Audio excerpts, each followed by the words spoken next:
Bienvenue à cette conférence sur le thème de Jésus, la personne de Jésus, et cette fois-ci sous son caractère de roi. Je vous rappelle que cette expression, voici votre roi, est une expression biblique, comme nous avons déjà vu précédemment, voici l'homme, maintenant voici votre roi, et demain voici votre Dieu. Nous avons trouvé le Messie. Telle est, telle est la phrase que prononce André à son frère Pierre au début de l'Évangile, au chapitre 1, verset 42 de l'Évangile selon Jean. Nous avons trouvé le Messie, nous avons trouvé le roi. Quelle découverte! Et en Zacharie 9, nous avions justement cette annonce: réjouis-toi avec transport, fille de Sion, pousse des cris de joie, fille de Jérusalem, voici ton roi vient à toi. Il est juste et ayant le salut, humble et monté sur un âne et sur un poulain, le petit d'une ânesse. Et dans la vignette du bas, vous avez une représentation artistique de Jésus arrivant sur son âne, et la ville de Jérusalem derrière. Jésus est donc, le Messie, mais on peut dire que c'est facile à dire, mais quand même, dira le sceptique. C'est trop facile cette affaire. Jésus étant juif et connaissant les prophéties, eh bien, il a eu aucune peine à s'efforcer de les réaliser. Et puis voilà, il a fait correspondre quelques-unes. Mais hélas, ce n'est pas possible. Pourquoi? Parce que les preuves sont tellement nombreuses, il y a un tel entrelac, vous voyez? C'est-à-dire des mots, des phrases, des livres qui se croisent, que ça vous fait un sac de nœuds inextricable. Donc il faut être honnête intellectuellement pour avancer. Et on peut se poser les questions, suivantes. Tout d'abord, pourquoi Dieu n'aurait-il plus parlé à son peuple depuis le prophète Malachie, ce qu'on appelle les 400 ans de silence, mais aussi la révélation s'arrête donc pour les Juifs à Malachie. Comment expliquer un silence de 2400? Si je compte bien, 2000 plus 400, ça fait 2400. Alors que le Tanakh complet, c'est-à-dire l'Ancien Testament, a été révélé seulement dans une période d'environ 1000 ans. Dieu a-t-il abandonné définitivement son peuple? C'est une première question que le peuple juif peut se poser en disant donc toute la loi dans le sens le plus large de l'Ancien Testament a été révélée en 1000 ans et ça fait 2400 ans que Dieu ne parle plus au peuple d'Israël. Qu'est-ce qui se passe? Deuxièmement, pourquoi de très nombreuses prophéties trouvent-elles leur réalisation dans la vie et dans la mort de Jésus-Christ? Certaines sont totalement indépendantes de sa volonté ou de celle de ses parents. Jésus n'a pas pu choisir sa généalogie, ni même son lieu de naissance qui était annoncé 8 siècles avant. Qui a amené l'empereur romain Auguste à lancer un recensement exactement au moment où Marie devait accoucher, à Bethléem, alors que tout l'aurait amené à accoucher à Nazareth, qui était leur ville.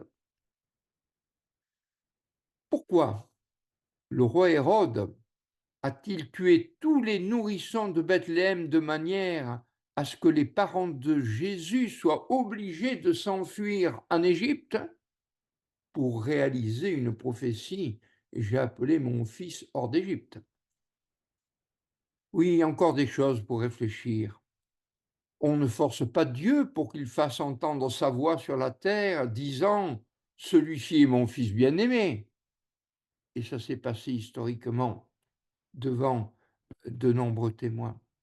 On ne s'improvise pas guérisseur pour faire des miracles et pour correspondre au Messie. On ne ressuscite pas des morts pour jouer un rôle. Jésus enseigne par parabole selon une prophétie précise, alors que ce mode d'enseignement n'était pas courant. Alors qu'il est dit, dans les psaumes, je crois, je parlerai en parabole. Mais la parabole n'était pas un moyen de communication courant et on a pu dire que c'était Jésus-Christ qui avait mené à la perfection l'usage de la parabole.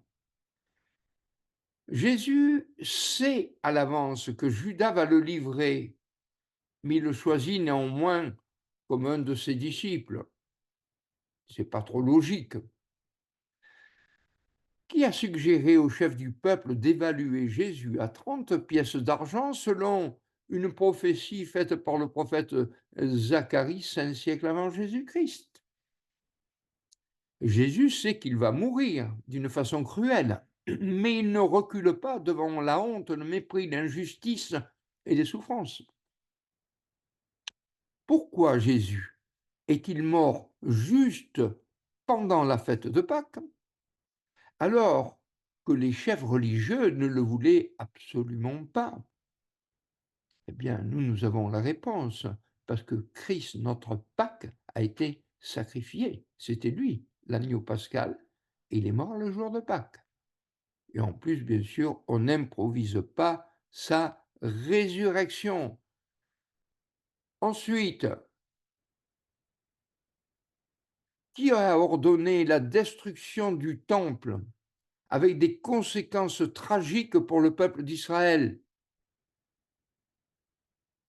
Pourquoi le temple a-t-il été détruit, Israël dispersé pendant tant de siècles alors que c'était le temple de Dieu? Qu'est-ce qui se passe? Pourquoi la loi de l'Holocauste continuel ne pouvait-elle plus être pratiquée puisque le temple était détruit? Or, c'était obligatoire d'offrir le matin et le soir un holocauste pour être en relation avec Dieu. Pourquoi le Yom Kippour, le jour des expiations, ne peut-il plus être réalisé selon le statut perpétuel? C'est fixé en Lévitique 16. Pourquoi les péchés ne peuvent plus être pardonnés au peuple juif? Car c'est clairement écrit dans le Lévitique au chapitre 17 et verset 11, c'est le sang qui fait expiation pour la personne. Et sans expiation, sans effusion de sang, il n'y a pas de rémission de péché. Donc le peuple juif reste dans son péché. Pourquoi tant de souffrances pour le peuple bien-aimé de Dieu, qui reste incompréhensible, même pour nous chrétiens? Tellement de souffrances. Considérons plutôt une autre piste. Y a-t-il des preuves internes dans l'Ancien Testament montrant que Jésus est bien le Messie que Dieu a envoyé à son peuple? Et pour cela, nous allons examiner les textes. Postérité de la femme, oui. Prophétie et réalisation. Massacre des enfants, oui. Pareil. Appelé hors d'Égypte, chargé d'une mission, début de son ministère, prédication en parabole, guérison des aveugles, guérison des sourds, guérison des boiteux, guérison des muets, présence au temple, louange des enfants, incrédulité des Juifs, entrée à Jérusalem sur un âne, haï sans cause, rejeté, méprisé. Dans les colonnes de droite, vous pouvez voir que tous ces faits ont été prophétisés dans l'Ancien Testament et la réalisation a été faite dans le Nouveau Testament par la vie et la mort de Jésus-Christ. Vous avez toutes les références, le total 32 preuves, je vous en ai donné que la moitié. On continue.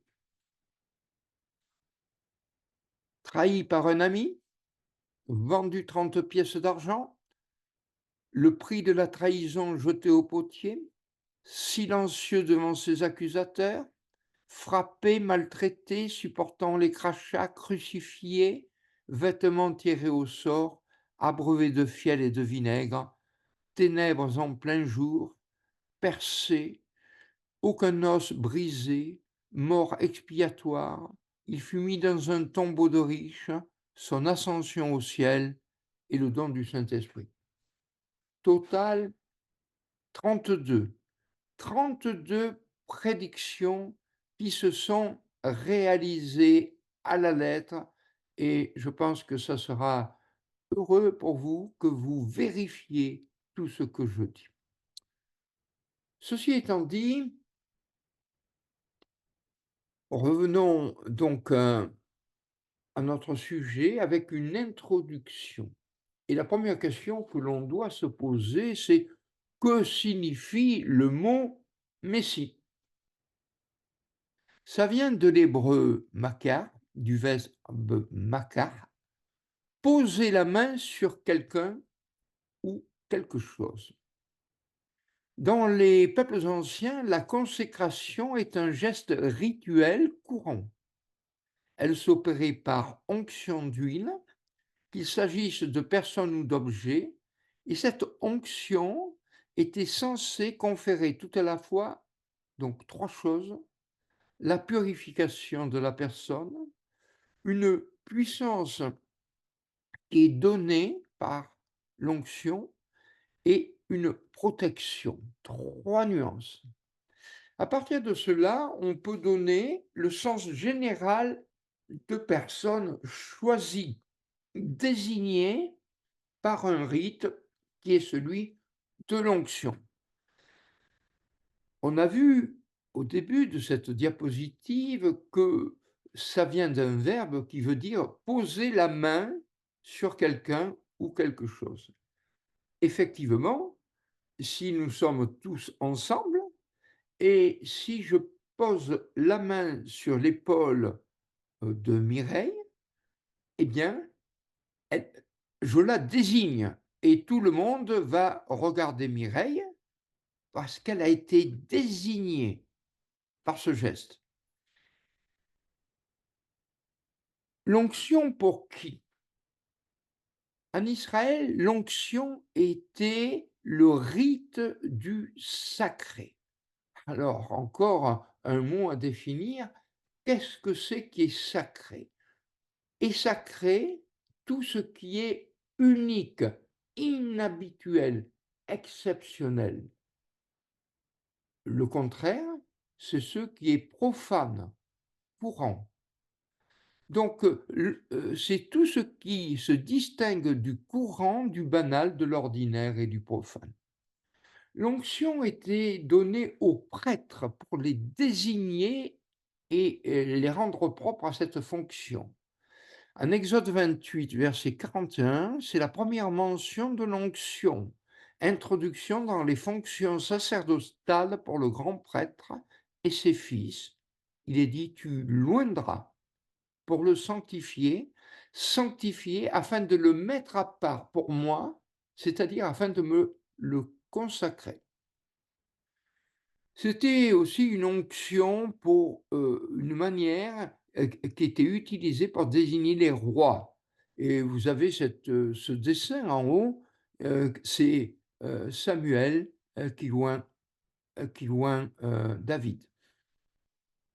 Donc, on voit que des rois ont reçu l'onction, en tout cas Saül est mentionné, le premier roi d'Israël, puis David, et cette fois, donc, pardon, l'image représente plutôt, heu, mmh, plutôt Samuel qui oint Saül, et David fut oint par tous les anciens d'Israël.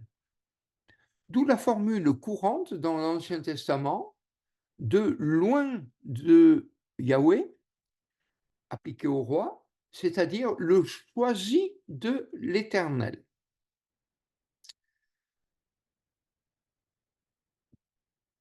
On voit que l'onction était aussi pratiquée pour les prophètes. Par exemple, il est dit à Élie, tu oindras Élisée, ton successeur, pour prophète à ta place. En loignant, Élisée le désignait comme prophète remplaçant, mais aussi exceptionnellement pour d'autres. Par exemple, le roi Cyrus, roi de Perse, Ésaïe 45, verset 1, qui a été choisi pour venger Israël de toutes ses humiliations et le consoler de toutes ses infortunes. Il est appelé loin de Yahvé, l'objet de son choix souverain, son élu, son Messie. Et nous savons que c'est ce roi de Perse qui va permettre au peuple d'Israël, dispersé dans la région de Babylone, de retourner à Jérusalem pour reconstruire un temple. Au milieu de toutes ces personnes choisies, il y a loin par excellence. Ésaïe 61, verset 1er, sera cité par Jésus en Luc 4, 21, lorsqu'il parle dans la synagogue de Nazareth. Et il dira: «L'Éternel m'a oint», pour des fonctions qui sont mentionnées après. Le Nouveau Testament traduit régulièrement Messie par son équivalent grec Christ. C'est intéressant, me semble-t-il, pour nous, parce qu'on ne fait pas obligatoirement la correspondance. Christ signifie Messie en grec et signifie de la même façon celui qui est choisi, celui qui a l'onction. En Jean 4, verset 25, on trouve les deux mots réunis. Je sais, et c'est la femme samaritaine qui parle ainsi, je sais que le Messie, mis à Israël, qui est appelé en grec parce qu'elle vivait à une période où on parlait entre autres grec, vient. Matthieu 16, verset 16, c'est la confession de Pierre à Césarée. Le Seigneur vient de poser la question, qui disent les hommes que je suis? Et puis il dit, et vous, qui dites-vous que je suis? Et Pierre, prenant la parole, dit, tu es le Christ, le Fils du Dieu vivant. En Marc 14, verset 61, c'est le souverain sacrificateur, Caïphe, qui va poser la question, est-ce que tu es le Christ, le Fils du béni? Mais ça, c'est en grec. Le Nouveau Testament nous a été donné en grec. Mais, à vrai dire, il a dû dire, est-ce que tu es le Messie, le Fils du béni? Pourquoi le Fils du béni? Parce que les Juifs ne prononçaient pas le nom de Dieu. Et donc, ils disent le béni. C'est un mot de remplacement, comme nous avons vu hier à propos de Adonai, qui remplaçait le mot Yahweh. En acte 4, verset 27, les apôtres appliquent à Jésus la parole du psaume 2. Pourquoi les princes se liguent-ils contre Yahweh et contre son oint? Son oint égale son Christ. Acte 10, verset 38, l'apôtre Pierre dit, Dieu a oint du Saint-Esprit et de puissance Jésus de Nazareth. Ici, il ne s'agit plus d'un rite purement extérieur, comme un verset de l'huile, mais d'une onction spirituelle accordée dans le sens absolu du Fils rédempteur. Et le mot onction dans les églises, dans les épîtres, est en relation avec la connaissance, voire la puissance. Vous voyez? Donc, on retrouve bien le même sens du terme à travers les Écritures. Et vous avez la petite vignette de droite qui est une représentation d'artiste de Jean le Baptiseur, baptisant donc notre Seigneur. Et on voit la colombe qui descend du ciel. Oui, Jésus est le Messie promis. Et maintenant, je vais vous montrer 12 preuves irréfutables prises dans l'Écriture. Cela va concerner les caractéristiques du Messie promis. 1. Son ascendance humaine. 2. Sa filiation divine. 3. Sa conception miraculeuse. 4. Son lieu de naissance. 5. L'époque de sa venue. 6.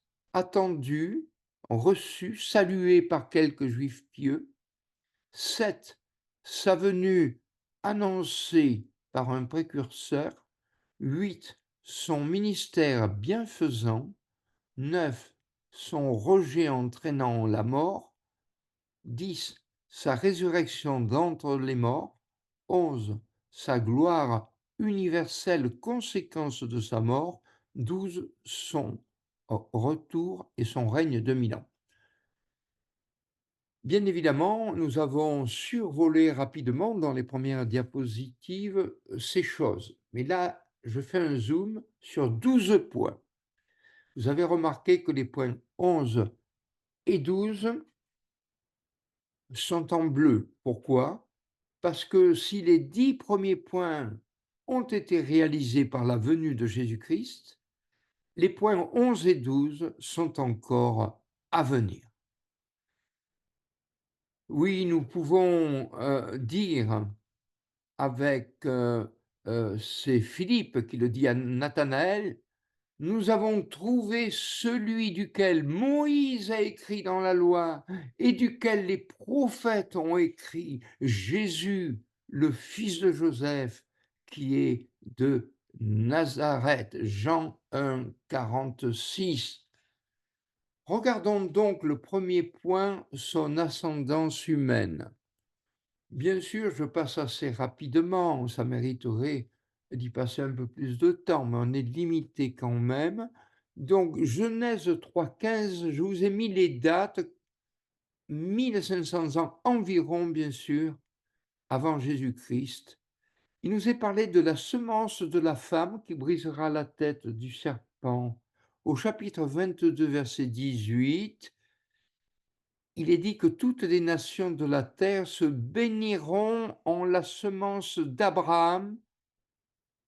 Nombre 24, verset 17, une prophétie, une étoile surgira de Jacob et un sceptre s'élèvera d'Israël.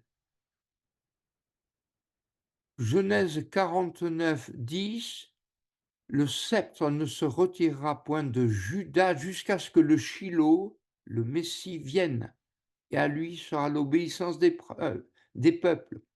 Jérémie 23, 5, en l'an 600 avant Jésus-Christ, voici les jours viennent, dit l'Éternel, et je susciterai à David un germe juste, et il régnera en roi. Il fait beaucoup de choses, tout ça réalisé. Eh bien, maintenant, si nous ouvrons le Nouveau Testament, Matthieu, chapitre 1er, verset 1 à 16, simplement un extrait, livre de la généalogie de Jésus-Christ, fils de David, vous le voyez, on vient de le dire dans la dernière citation, fils d'Abraham, vous le voyez en Genèse 22, fils de Marie, Genèse 3, semence de la femme, et Marie descendait était de la lignée davidique.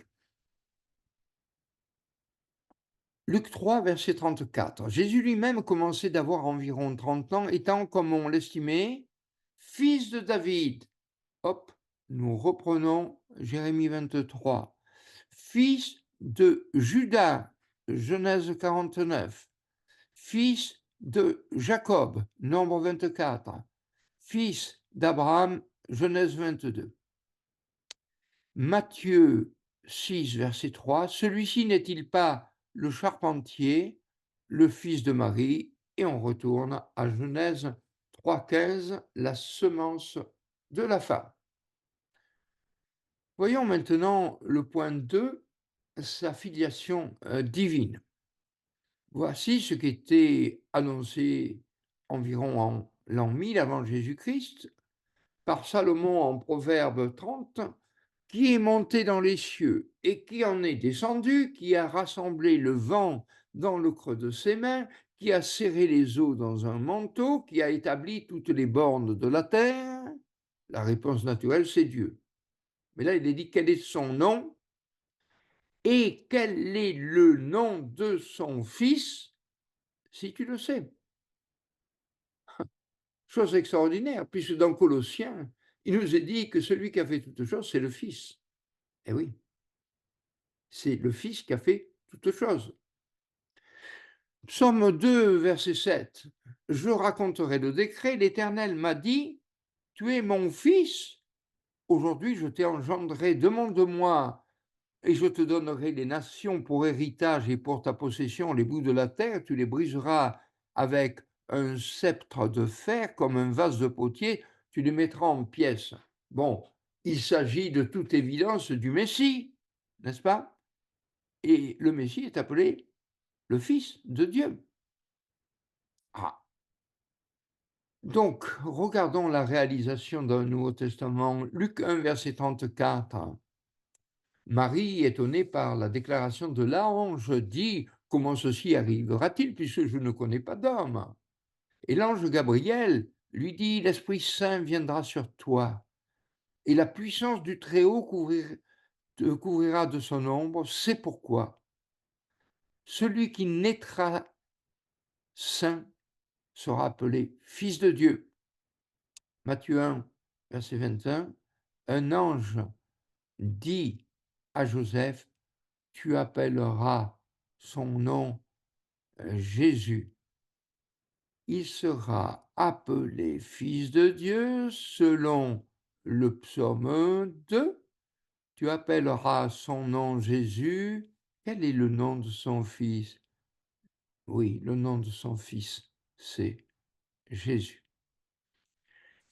Apocalypse 19, versets 14 à 16, son nom s'appelle la parole de Dieu. Il pétera les nations avec une verge de fer.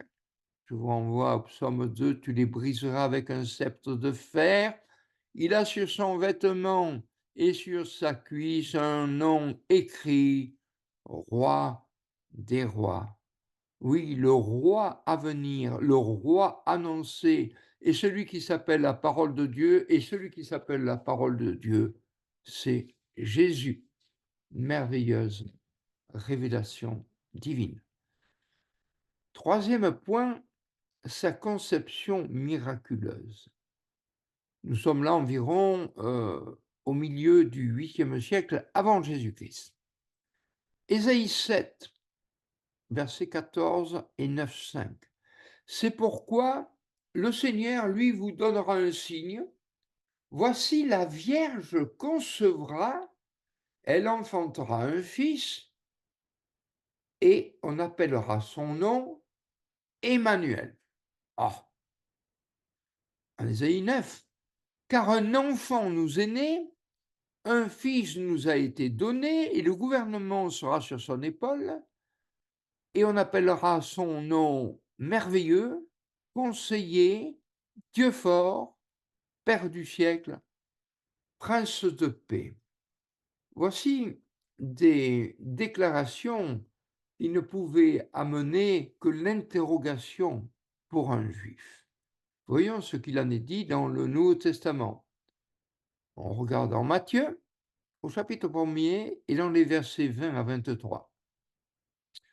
Un ange du Seigneur apparut à Joseph et lui dit: Joseph, fils de David, ne crains point de prendre chez toi Marie, ta femme, car ce qui a été conçu en elle est de l'Esprit Saint.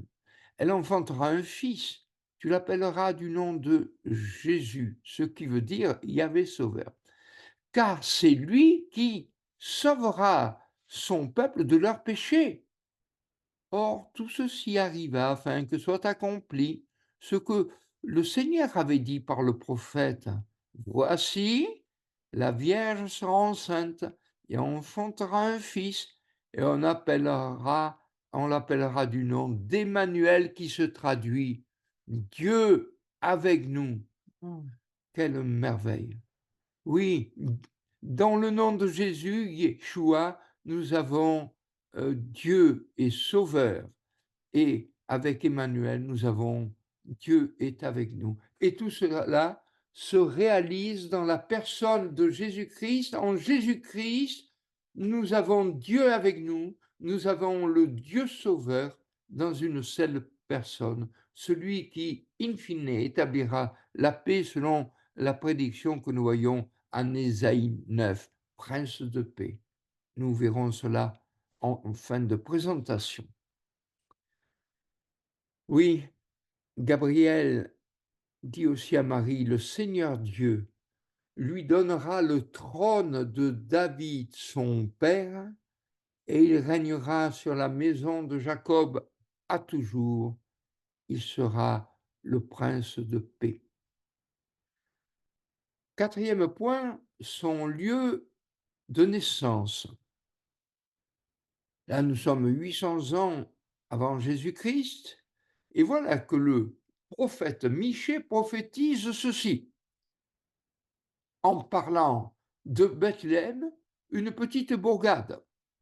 Et toi, Bethléem Ephrata, c'est un autre nom, bien que tu sois petite entre les milliers de Juda, de toi sortira pour moi, c'est Dieu qui parle, celui qui doit dominer en Israël, et duquel les origines ont été d'ancienneté dès les jours d'éternité.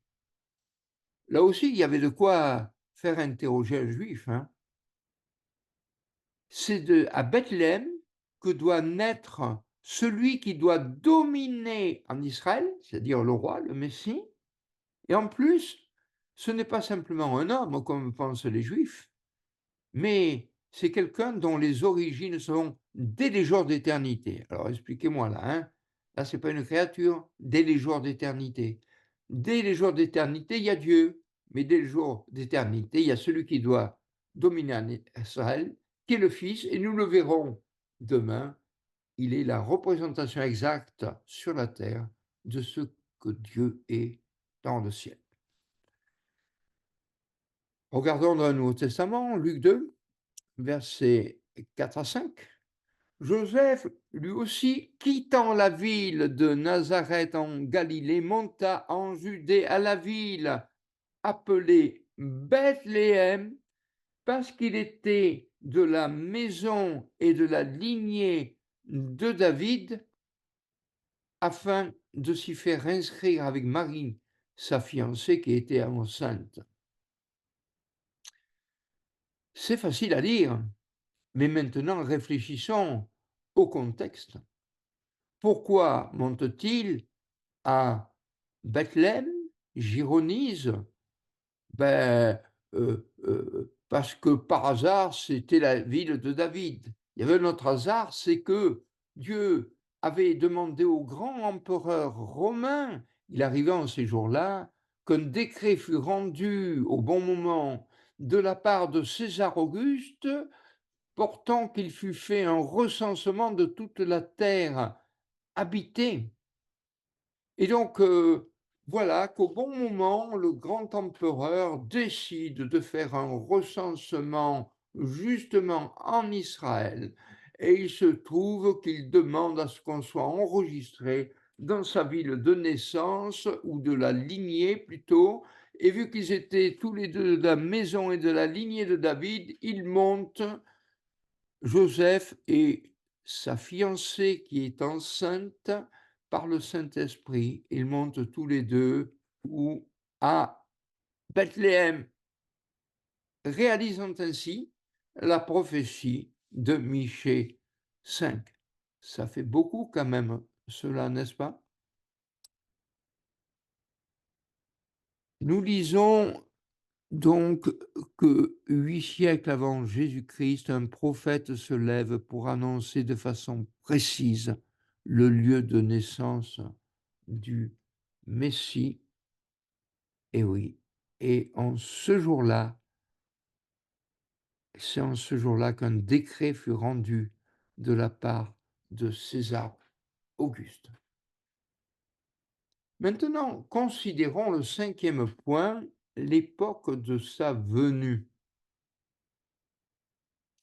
Dieu va susciter de façon là aussi miraculeuse un homme qui s'appelle Daniel, qui était un des fils d'Israël, qui fut transporté par Nabuchodonosor à Babylone, et qui va montrer dès le début de sa vie, chapitre 1, une fidélité sans faille, puisqu'on lui propose de manger des mets du roi et lui, il dit non.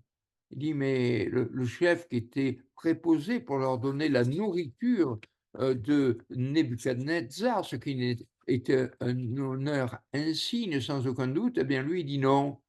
Alors il dit: «Mais tu exploses ma tête, hein, si le roi le sait, toi tu y passes et moi aussi, hein». Eh bien, Daniel ne fléchit pas et heu, fait un test, et si bien que le chef qui avait la mission de les nourrir, ces jeunes qui avaient été remarqués pour leur intelligence, va admettre qu'ils ne dérogent pas, qu'ils ne désobéissent pas à la loi du Dieu d'Israël. Oui, c'est merveilleux. Et donc ce Daniel va être choisi, et on sait que, alors qu'on veut se défaire de lui, eh bien c'est lui qui va être établi, heu, établi premier ministre pour faire simple, et il sera éprouvé aussi. Donc, Dieu va se révéler par Daniel et dire: «Sache et comprends», toujours par l'intermédiaire de l'ange Gabriel. «Sache et comprends. Depuis la sortie de la parole pour établir et rebâtir Jérusalem, jusqu'au Messie, jusqu'au Oint, le prince, jusqu'au Messie, le prince, il y a 7 semaines et 62 semaines. La place et le fossé seront rebâtis selon en des temps de trouble. Et après les 62 semaines, le Messie sera retranché et n'aura rien. Et le peuple du prince qui viendra détruira la ville et le lieu saint. Et la fin en sera avec débordement, et jusqu'à la fin, il y aura guerre, un décret de désolation. Je ne peux pas, en 2 minutes, vous expliquer exactement ces choses, mais vous avez un petit schéma à droite qui peut vous aider. La date, tout d'abord, de départ, à partir de laquelle il dit: «Il y a 7 semaines et 62 semaines». C'est 445, c'est le décret d'Artaxerxès, et donc on peut fixer cette date quand 7 semaines et 62 semaines, d'une façon, fréquente, courante, récurrente, le mot semaine, signifie parfois des années. Dans l'écriture, c'est facile à établir, je le fais ailleurs lorsque je parle de prophétie. Donc ce sont manifestement des semaines d'années et ça marche. 7 semaines, ça fait 49 ans, et 62 semaines, enfin le total, ça fait 69 pour être simple, ça fait 483 ans. Si vous ajoutez 483 ans à 445, vous arrivez à 32 après Jésus-Christ, et c'est la date du Messie retranché, Jésus mis à mort. On ne va pas pinailler pour 1 an ou 2 parce qu'il y a des manières de compter un peu différentes. Mais il faut reconnaître que c'est tout à fait, inexplicable sur le plan humain et merveilleux sur le plan divin. Si nous allons voir dans le Nouveau Testament, en Luc 2, il arriva en ces jours-là, hein, juste en ces jours-là, qu'un décret fut rendu de César Auguste, portant qu'il fut fait, on l'a lu, un recensement de toute la terre habitée. Il monte à Jérusalem, et parce qu'ils étaient de la tribu de David, la lignée de David, et je rajoute ceci, c'est juste à ce moment-là aussi que les jours où Marie devait accoucher s'accomplirent. Elle mit au monde son premier-né à la date exacte et au lieu exact que Dieu avait déterminé par ses prophètes des centaines d'années avant.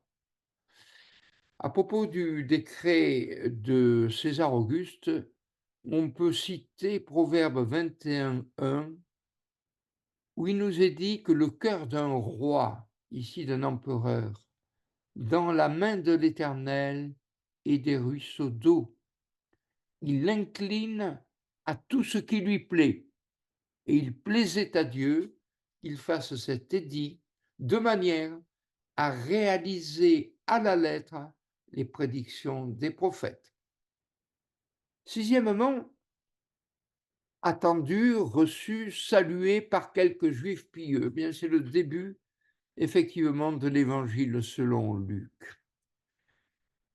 La prophétie de Zacharie. Il y a des hommes, des 4 personnes qui sont citées par nom au début de l'évangile de Luc dans les chapitres 1 et 2. Il y a Zacharie et sa femme Élisabeth, ça fait 2. Il y a Siméon, ça fait 3. Et il y a Anne. Ici, je ne vous parle que de Zacharie et de Siméon. Prophétie de Zacharie. Béni soit le Seigneur, le Dieu d'Israël, car il a visité et sauvé son peuple et nous a suscité une corne de délivrance dans la maison de David, selon ce qu'il avait dit par la bouche de ses saints prophètes. Luc 1,67.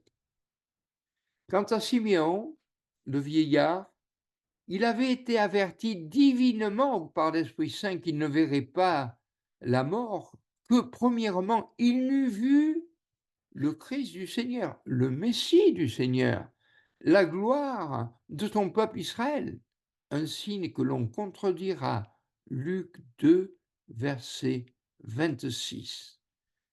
Donc, tout cela est absolument miraculeux et en plus, Siméon, le vieillard, va se trouver dans le temple au moment même où on circoncis notre Seigneur Jésus-Christ selon la loi juive de la purification de la femme qui avait accouché. Scène de la purification, donc de Marie, et aussi de la circoncision selon des ordonnances de l'Ancien Testament. Donc, on voit qu'il y a ce petit résidu, et Anne, dont je ne parle pas ici, parlait à quelques amis, tous ceux qui attendaient la délivrance. Il y a donc un résidu, un reste d'Israël pieux qui est en place pour accueillir son Messie, alors que tout le peuple avait été dispersé en Babylonie, d'abord en Assyrie pour les 10 tribus, et en Babylonie pour les 2 tribus du sud. Là aussi, il y a des hommes qui sont préparés. De quelle manière? D'une manière miraculeuse. Il s'agit de ces sages qu'on appelait les mages à l'époque. Et ils viennent à Jérusalem au bon moment, eux aussi. Et ils posent la question, où est le roi des Juifs qui a été mis au monde? Nous sommes venus lui rendre hommage. Où est le roi des Juifs qui a été mis au monde? Ah bon? Ils étaient au courant, vous voyez. Dieu incline les cœurs de qui il veut, il se révèle à qui il veut. Et nous voyons donc que selon la prophétie qu'il serait accueilli par son peuple, bien que l'ensemble du peuple le rejette, il y a toujours ce résidu que, comme dit Darby, ce reste pieux, qui est le véritable Israël, celui-là. Mais c'est un autre thème. Septièmement, le Messie devait être annoncé par un précurseur, c'est très clair. Ésaïe 40, 750 ans avant Jésus-Christ, dit: la voix de celui qui crie dans le désert, préparez le chemin de l'Éternel, de Yahweh, aplanissez dans le lieu stérile une route pour notre Dieu. Le prophète Malachie, environ 450 avant Jésus-Christ, dit au chapitre 3, verset 1 et au chapitre 4, verset 5, voici, j'envoie mon messager, il préparera le chemin devant moi. Voici, je vous envoie Élie le prophète. Bon. Et enfin, en Marc 1, versets 1 à 3, nous trouvons la suite de ce que Malachie avait écrit.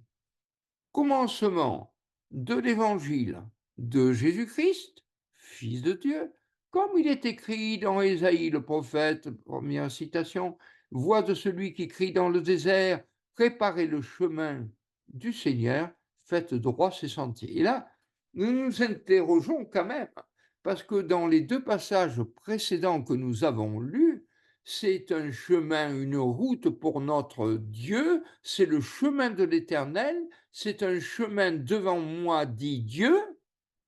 Et là, il est dit, préparez le chemin du Seigneur. Et celui qui vient, c'est Jésus-Christ. Si vous me permettez, je dirais, c'est pas Dieu. Oui, c'était Dieu sous une forme humaine.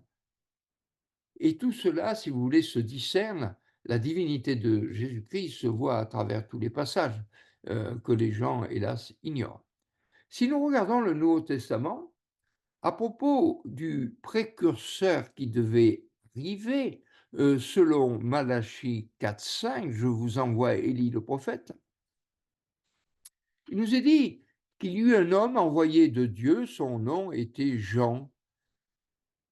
Jean, petit enfant, c'est une prédiction qui est faite sur lui, tu seras appelé prophète du Très-Haut, tu iras devant la face du Seigneur pour préparer ses voies. Ah oui, devait y avoir un précurseur qui annonce le Messie. Jean 1, verset 29-30. Le lendemain, Jean-Baptiste voit Jésus venir à lui et il dit, il le désigne, voilà l'agneau de Dieu qui ôte le péché du monde. Et vous allez me dire, oui, mais si j'ai bien lu quand même, c'est pas Jean-Baptiste qui a annoncé, c'est Élie, le prophète. Matthieu 17, verset 10, le Seigneur donne les réponses, sa réponse. Les disciples interrogèrent Jésus. Pourquoi donc les scribes, c'est-à-dire les gens lettrés, les intellectuels, disent-ils qu'il faut qu'Élie vienne d'abord, avant le Messie? Et Jésus répondit, en effet, Élie vient, il rétablira tout. Mais je vous dis qu'Élie est déjà venu, et ils ne l'ont pas reconnu. Alors les disciples comprirent qu'il leur parlait de Jean le baptiseur. Oui, le précurseur est rejeté, le maître sera rejeté. Et tout cela accompli pour la gloire de Dieu, son divin plan. Huitième point, son ministère bienfaisant. Ésaïe 51, au 8e siècle avant Jésus-Christ, 61, verset 11, dit l'Esprit du Seigneur, l'Éternel est sur moi parce que l'Éternel m'a oint, m'a choisi pour apporter de bonnes nouvelles aux débonnaires. Il m'a envoyé pour panser ceux qui ont le cœur brisé, pour proclamer aux captifs la liberté et aux prisonniers l'ouverture de la prison, pour proclamer l'année de la faveur de l'Éternel et le jour de la vengeance de notre Dieu, pour consoler tous ceux qui mènent deuil. Et encore, au chapitre 35, versets 5-6, alors, à ce moment-là, les yeux des aveugles s'ouvriront, les oreilles des sourds seront ouvertes. Alors le boiteux sautera comme le cerf et la langue du muet chantera de joie. Qu'a fait Jésus? Luc 4, verset 17 et suivant. On lui donna le livre du prophète Ésaïe dans la synagogue de Nazareth. Ayant déployé le livre, parce que le livre était en rouleau, il trouva le passage où il était écrit L'Esprit du Seigneur est sur moi, parce qu'il m'a oint pour annoncer de bonnes nouvelles aux pauvres. Il m'a envoyé pour publier aux captifs la délivrance et aux aveugles le recouvrement de la vue, pour renvoyer libres ceux qui sont foulés et pour publier l'an agréable du Seigneur. Ayant ployé le livre et l'ayant rendu à celui qui était de service, il s'assit, et les yeux de tous ceux qui étaient dans la synagogue étaient arrêtés sur lui, et il se mit à leur dire: Aujourd'hui, cette écriture est accomplie, vous l'entendant. Et on connaît quand même la suite. On connaît la suite. Ils prirent des pierres pour le lapider, où il est dit, ils le menèrent en haut d'une haute falaise pour le précipiter. À mort, à mort, il vint chez les siens, dans sa synagogue, à Nazareth, et les siens ne l'ont pas reçu. Donc nous voyons que notre Seigneur Jésus-Christ est celui dont il était prophétisé en Ésaïe 61. L'Éternel m'a choisi, m'a oint pour apporter de bonnes nouvelles. La bonne nouvelle du salut en Jésus-Christ, c'est Jésus-Christ qui l'apporte.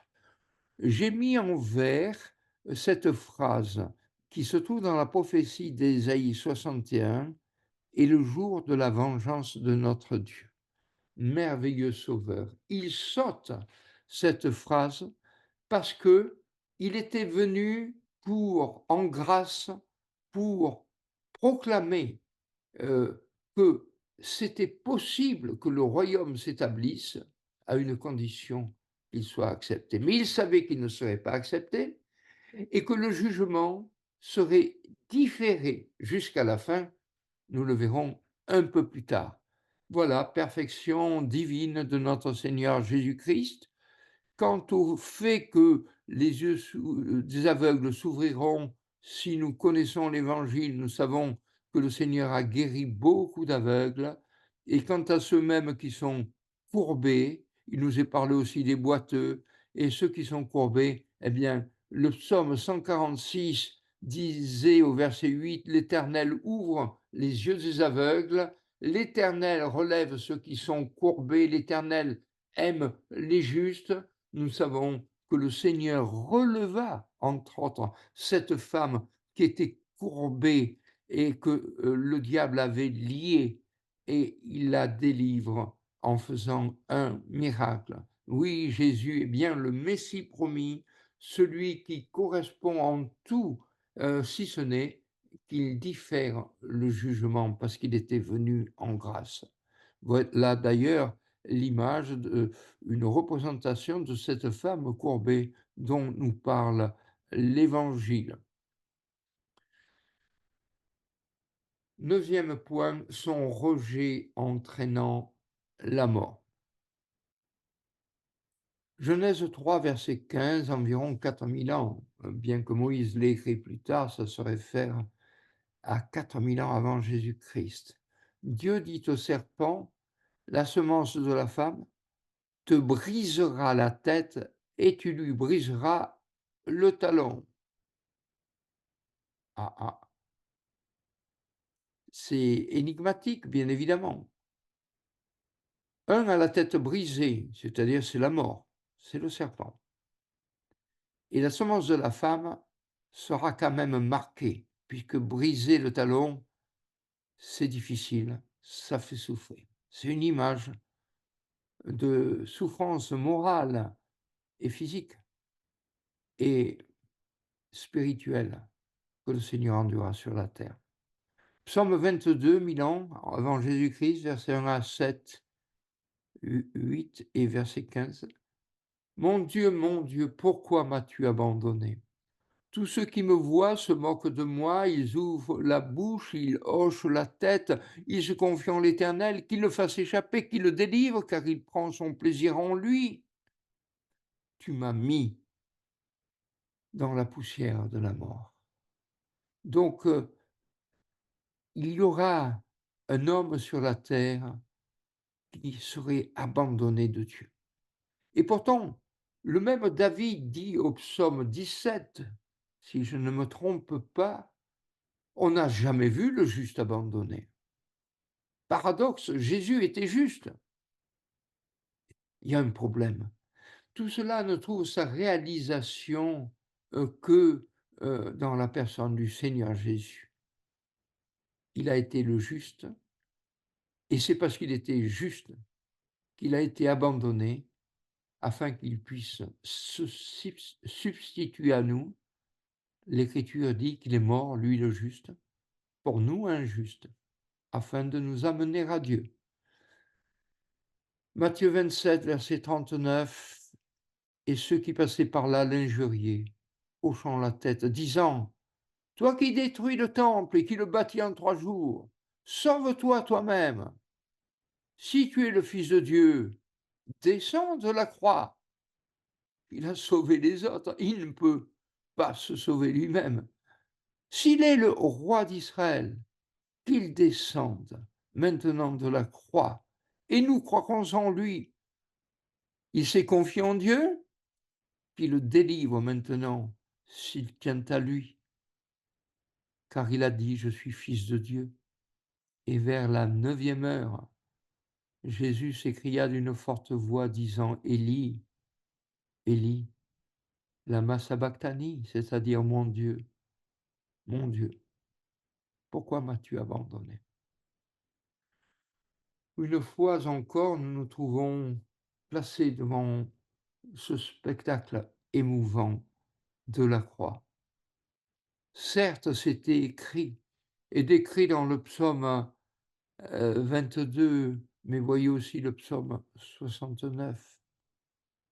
Et tout se passe exactement comme c'est écrit. Tous ceux qui me voient se moquent de moi, nous venons de le lire. On se moque du Fils de Dieu. On l'invite à descendre de la croix où par amour, il s'est laissé crucifier en disant simplement: Père, pardonne-leur, ils ne savent ce qu'ils font. Le roi d'Israël, oui, même Pilate, c'est Pilate même, le procurateur romain, c'est-à-dire le représentant direct de César, qui va marquer sur l'écriteau: celui-ci est Jésus, le roi des Juifs. Oui, il était le roi d'Israël. Un témoignage incroyable fut rendu par ce panneau même, mis en place par le procurateur romain. Ça fait beaucoup de hasard, n'est-ce pas? Il n'y a pas de hasard dans la parole de Dieu. Nous voyons la main de Dieu guider toutes choses. Et rappelons-nous, chers amis, que s'il fut abandonné par Dieu, c'est pour que nous puissions être en toute justice recueillis dans la maison du Père. Le Seigneur l'avait dit dans son dernier discours: je monte, je vais vous préparer une place dans la maison de mon Père. Et là, il a payé le prix d'entrée de la maison du Père pour des pécheurs comme nous. Le roi des Juifs mis à mort, Ésaïe 53. Il est méprisé, délaissé des hommes, homme de douleur. Il est méprisé. Nous n'avons eu pour lui aucune estime. Certainement, lui a porté nos langueurs et s'est chargé de nos douleurs. Et nous l'avons estimé battu, frappé de Dieu et affligé. Mais il a été blessé pour nos transgressions. Il a été meurtri pour nos iniquités. Le châtiment de notre paix, c'est-à-dire qui nous procure la paix, a été sur lui. Et par ses meurtrissures, nous sommes guéris. L'Éternel a fait tomber sur lui l'iniquité de nous tous. C'est un prophète qui dit cela 800 ans avant Jésus-Christ. Et notre Seigneur est venu. L'écriteau a bien été mis. Celui-ci est le roi des Juifs. Marc chapitre 15, verset 32. que le Christ, le roi d'Israël, descende maintenant de la croix afin que nous voyons et que nous croyons. Rappelons-nous que dans l'Écriture, c'est l'inverse. Il faut croire pour voir. L'homme veut voir, croire. 1 Pierre 3, verset 18, le Christ, le Messie a souffert une fois pour les péchés, le juste pour les injustes, afin qu'il nous amenât à Dieu. 10e point, résurrection d'entre les morts. L'Ancien Testament parle de façon quelque peu voilée, je vous le concède, de la résurrection. Psaume 16. Car tu n'abandonneras pas mon âme au Sheol, tu ne permettras pas que ton sein voie la corruption, tu me feras connaître le chemin de la vie. Si on est simple, il s'agit de quelqu'un qui est mort, puisque la personne se trouve dans le Sheol, c'est-à-dire, pour l'Ancien Testament, le séjour des morts. C'est l'équivalent du Hadès pour le Nouveau Testament. Donc, il est dans le Sheol, et que devient le corps quand on est mort? Eh bien, il se corrompt. Et tu ne permettras pas que ton saint, ton choisi, celui qui est unique, donc là aussi, allusion au Messie, voit la corruption. La corruption, n'est pas intervenue dans le cas de Jésus. Pourquoi? Parce qu'il fut, ressuscité après 3 jours. Tu me feras connaître le chemin de la vie, et c'est bien une allusion à la résurrection. Ésaïe 53, mais il plut à l'Éternel de le meurtrir, il a soumis à la souffrance, s'il livre son âme en sacrifice pour le péché, il verra une semence, il prolongera ses jours. Donc, il y a le sacrifice pour le péché, la mort, et néanmoins, il verra une semence. Il prolongera ses jours, le plaisir de l'Éternel prospérera en sa main. Il verra du fruit du travail de son âme et sera satisfait. Oui, la fin d'Ésaïe 53 proclame de façon quelque peu voilée la résurrection de celui qui est mort pour nos péchés. Et alors, cette dernière expression, il verra du fruit du travail de son âme et sera satisfait. Je me permets une courte digression. J'ai travaillé parmi les drogués et les prostituées à Salon. Et là, un jour, on reçoit un frère missionnaire que j'accompagne et on improvise un repas de midi. On était, mettons, une trentaine et chacun apporte ce qu'il avait dans le frigo. Et là, on mange et ça m'émeut encore. Et on demande, on pourrait peut-être chanter un cantique. Et un dit: «Oui, le cantique 85 des hymnes et cantiques». Et ce cantique dit ceci: «Maître débonnaire, qui porta mes maux, je suis ton salaire. Pour tous tes travaux, j'étais misérable, mais je suis à toi, ta grâce ineffable a tout fait pour moi». Et le frère à l'œuvre que j'accompagnais a pleuré, saisi par l'émotion. Il me dit: «J'ai jamais entendu ça».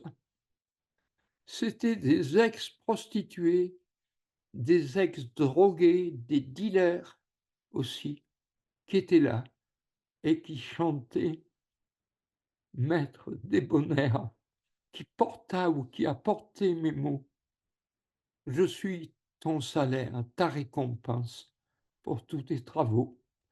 Oui, rappelons-nous, bien-aimés, que nous sommes le fruit du travail de son âme, ce travail de son âme dont il nous est dit qu'il sera satisfait. Que nous dit le Nouveau Testament? Marc 16, l'ange leur dit: «Ne vous épouvantez point, Vous cherchez Jésus, le Nazarénien, le crucifié, il est ressuscité, il n'est pas ici. Voici le lieu où on l'avait mis. Encore en Luc 24, le Seigneur ressuscité apparaît aux disciples d'Emmaüs. Il est ainsi écrit, ainsi il fallait que le Christ souffrit et qu'il ressuscita d'entre les morts le troisième jour, et que la repentance et la rémission des péchés fussent prêchées en son nom à toutes les nations, en commençant par Jérusalem. Merveilleuse cohérence de la parole de Dieu. Tout cela souligne le caractère prophétique, c'est-à-dire que Dieu lui-même a parlé par des porte-paroles qui sont les prophètes pour que, en temps opportun, toutes ces prophéties se réalisent à la lettre. Si nous arrivons maintenant au point 11, la gloire universelle, conséquence de sa mort. Le psaume 110, 1000 ans avant Jésus-Christ, nous dit: Assieds-toi à ma droite, jusqu'à ce que j'ai fait de tes ennemis un escabeau pour tes pieds. Ésaïe 53, par sa connaissance, mon serviteur juste enseignera la justice à plusieurs, et lui, il portera leurs iniquités. C'est pourquoi, conséquence de sa mort, je lui assignerai une part avec les grands. Il partagera le butin avec les forts, parce qu'il aura livré son âme à la mort et qu'il aura été compté parmi les transgresseurs. Ça, c'est l'apparence. Il fut crucifié entre deux malfaiteurs. Il a porté le péché de plusieurs. Nouveau Testament, Philippiens 2, versets 5 à 11. Le Christ Jésus, étant en forme de Dieu, n'a pas regardé comme un objet à ravir d'être égal à Dieu, mais s'est anéanti lui-même, prenant la forme d'esclave, étant fait à la ressemblance des hommes, étant trouvé en figure comme un homme, il s'est abaissé lui-même, étant devenu obéissant jusqu'à la mort et à la mort de la croix. C'est pourquoi aussi Dieu l'a haut élevé, lui a donné un nom au-dessus de tout nom, afin qu'au nom de Jésus se ploie tout genou des êtres célestes, terrestres et infernaux, et que toute langue confesse que Jésus-Christ est Seigneur, à la gloire de Dieu le Père. Ésaïe 53, la gloire était la conséquence de son œuvre à la croix. C'est ce que nous trouvons aussi en Philippiens au chapitre 2. Bien sûr, nous ne voyons pas encore que tous les êtres célestes, terrestres et au-dessous de la terre, infernaux, se prosternent. Mais nous allons le voir bientôt. Oui, Jésus a été couronné de gloire et d'honneur sur la base de son œuvre parfaitement accomplie à Golgotha. 12e et dernier point, retour pour régner sur la terre entière. Zacharie 14. L'Éternel sortira et combattra contre ces nations, comme au jour où il a combattu au jour de la bataille, et ses pieds se tiendront ce jour-là sur la montagne des Oliviers qui est en face de Jérusalem, vers l'est, vers l'Orient. Acte 1, 10. Jésus ressuscité, c'est les dernières déclarations du Seigneur qui leur donne le mandat d'être ses témoins jusqu'au bout de la terre. Le Seigneur est élevé et ça c'est la suite. Et comme il regardait fixement vers le ciel, les disciples regardaient fixement vers le ciel, tandis qu'ils s'en allaient, voici deux hommes en vêtements blancs se tinrent là à côté d'eux, qui aussi dirent, c'était deux anges: Hommes galiléens, pourquoi vous tenez-vous ici regardant vers le ciel? Ce Jésus qui a été élevé d'avec vous dans le ciel viendra de la même manière que vous l'avez vu s'en allant au ciel. Alors ils s'en retournèrent d'où? Eh oui, ils s'en retournèrent à Jérusalem, de la montagne appelée des Oliviers, qui est près de Jérusalem, le chemin d'un sabbat. Réalisation une fois de plus, ou confirmation de l'annonce de Zacharie, puisque ce n'est pas encore réalisé, n'est-ce pas? Mais il reviendra en gloire sur la montagne des Oliviers, et c'est ce que vous voyez sur la photo de droite. Et ce que vous voyez en blanc, là, vous ne savez pas ce que c'est ça. Eh bien, ce sont les sépulcres des Juifs qui se font. Donc, la montagne des Oliviers est en grande partie un cimetière, et derrière, vous voyez la partie où il y a le jardin de Gethsémane. Donc, voilà ce qui est annoncé, voilà ce qui se passera au temps convenable, lorsque le Seigneur Jésus reviendra en gloire. 12e point, retour pour régner sur la terre entière. Daniel 7, encore une prophétie de 600 ans avant Jésus-Christ. Je regardais encore dans la vision nocturne, et voici qu'au sein des nuages célestes survint quelqu'un qui ressemblait à un fils de l'homme. Bien sûr, il ressemble à un fils de l'homme, c'est Jésus-Christ. Il arriva jusqu'à l'ancien des jours, représentation de Dieu, et on le mit en sa présence. C'est à lui, à qui? À ce fils de l'homme que furent données la domination, la gloire et la royauté. L'ensemble des nations, peuples et langues lui rendaient hommage. Sa domination était une domination éternelle, immuable, et sa royauté ne devait plus être détruite. Réalisation, Marc 13, l'annonce de notre Seigneur dans son discours eschatologique. Et alors on verra le Fils de l'homme venir dans les nuées, dans les nuages célestes, est-il dit, avec une grande puissance et gloire. Et alors il enverra les anges pour rassembler ses élus des quatre vents, de l'extrémité de la terre à l'extrémité du ciel. Apocalypse 1, 7. Voici, il vient avec les nuées, et tout œil le verra, et ceux qui l'ont percé, le peuple juif, et toutes les tribus de la terre se lamenteront à cause de lui. Oui, Amen. Oui, il y aura le règne de 1000 ans. 1 Corinthiens 15 nous dit, il faut qu'il règne, et il régnera.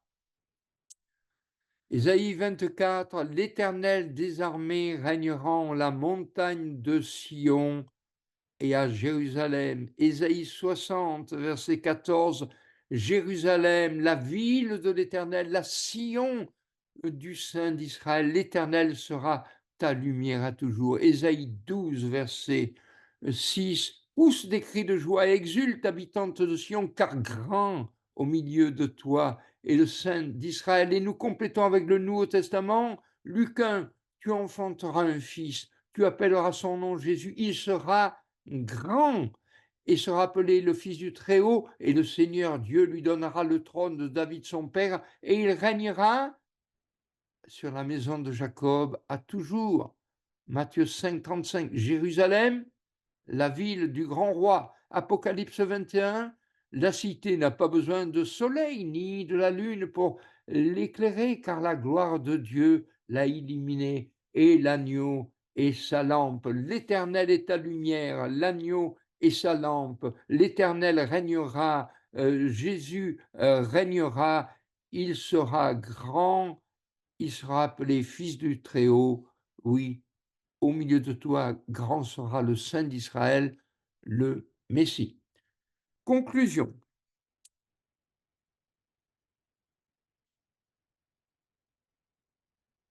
Le Seigneur a fait des reproches qui sont justifiés.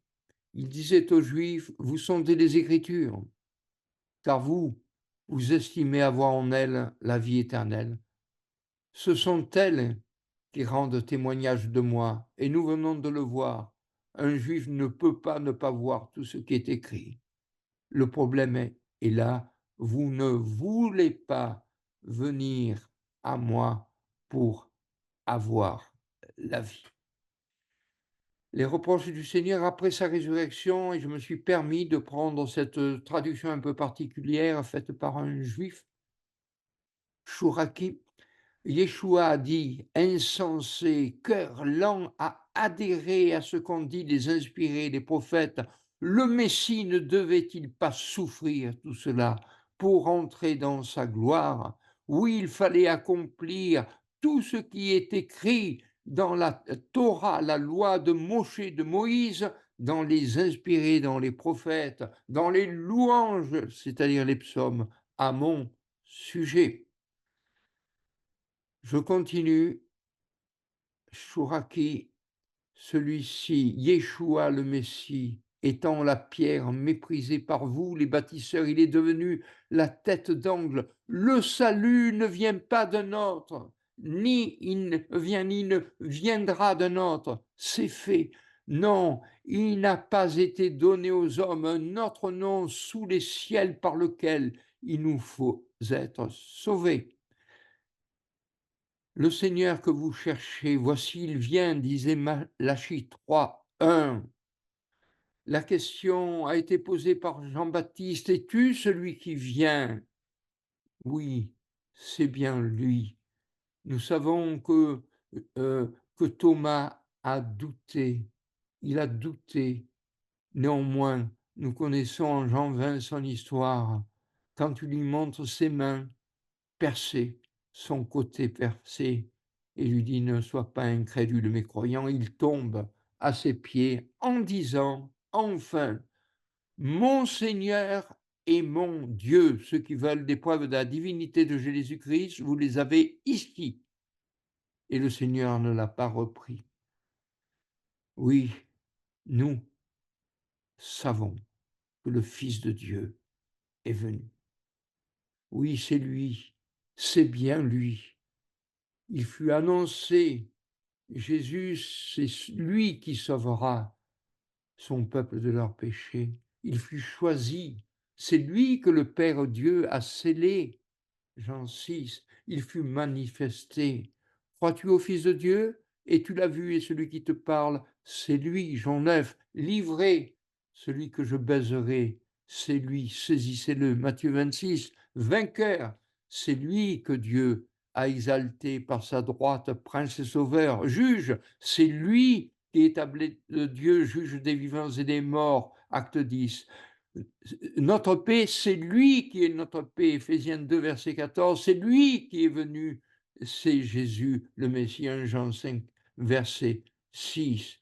Aussi, avec ravissement et adoration, nous voulons faire nôtre les paroles de Nathanaël. Tu es le Fils de Dieu, tu es le roi d'Israël. Je passe sur ce beau cantique, ce beau chant. Oh, peut-être pas. De sa divine présence, Jésus remplira l'univers, il étendra sa puissance sur tous les rivages des mers. Partout tomberont les chaînes, en tout lieu paix, justice, amour, plus de besoin, plus de peine, plus de labeur en ce beau jour. Gloire à sa bonté suprême, diront les peuples triomphants, il sera célébré même par la voix des petits-enfants. Sous son règne salutaire, la mort ne dominera plus et son ombre tutélaire abritera tous ses élus. Les cieux béniront la terre, et la terre aux cieux répondra, toute chair dans la poussière devant lui se prosternera.